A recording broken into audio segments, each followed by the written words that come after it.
Bonjour. Travailler, non pas pour la nourriture qui se perd, mais pour la nourriture qui demeure jusque dans la vie éternelle. Travailler, non pas pour la nourriture qui se perd, mais pour la nourriture qui demeure jusque dans la vie éternelle.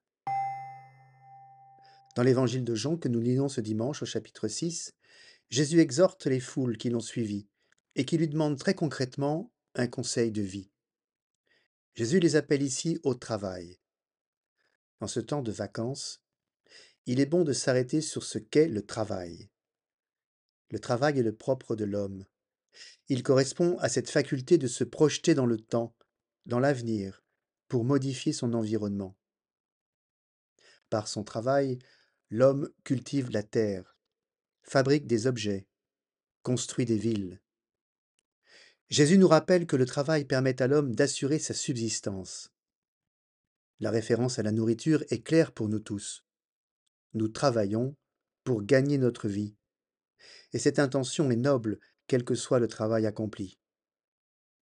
Dans sa doctrine sociale qu'elle a élaborée au cours des siècles, l'Église souligne que tout travail doit permettre à l'homme d'assurer sa subsistance et celle de sa famille, dénonçant par là la situation des travailleurs pauvres, la situation de ceux qui ne peuvent pas subvenir à leurs besoins essentiels, malgré leur travail, en raison de salaires trop faibles.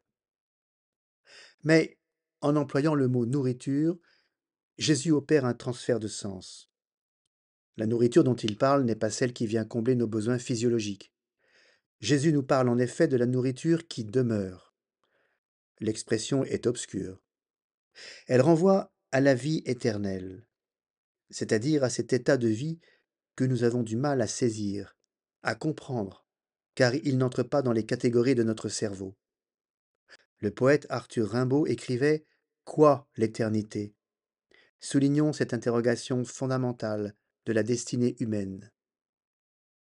Une clé de compréhension peut nous être donnée ici par les deux remarques suivantes.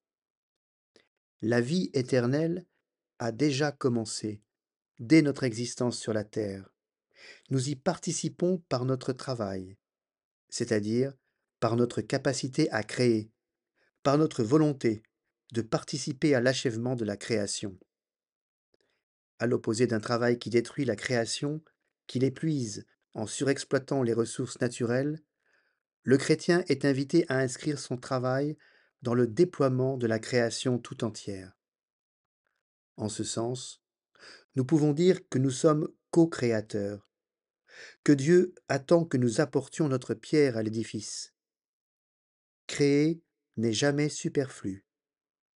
Créer, c'est toujours tourner son regard vers le ciel. Cherchez, vous trouverez. Frappez, on vous ouvrira. Bon dimanche.